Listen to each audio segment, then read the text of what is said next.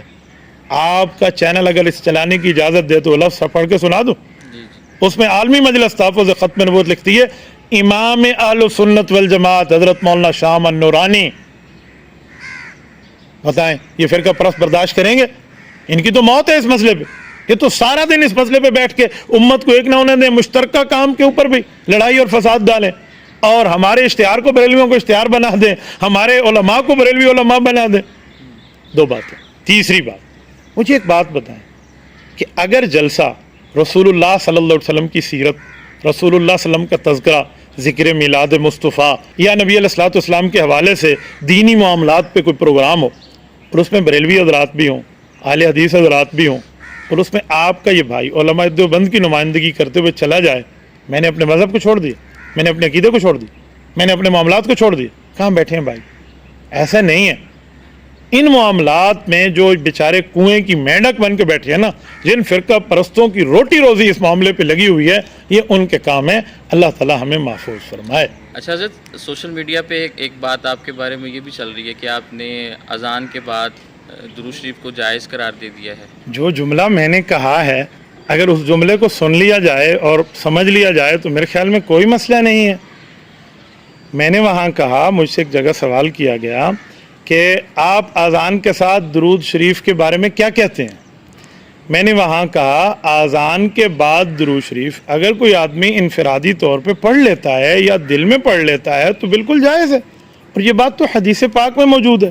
نبی پاک صلی اللہ علیہ وآلہ وسلم کی حدیث ہے کہ آپ اذان کے بعد میرے اوپر درود پاک پڑھیں، رسول اللہ صلی اللہ علیہ وسلم نے کہا یہ لفظ ہے، نہ ہو تو آپ مشکات شریف اٹھا لیں۔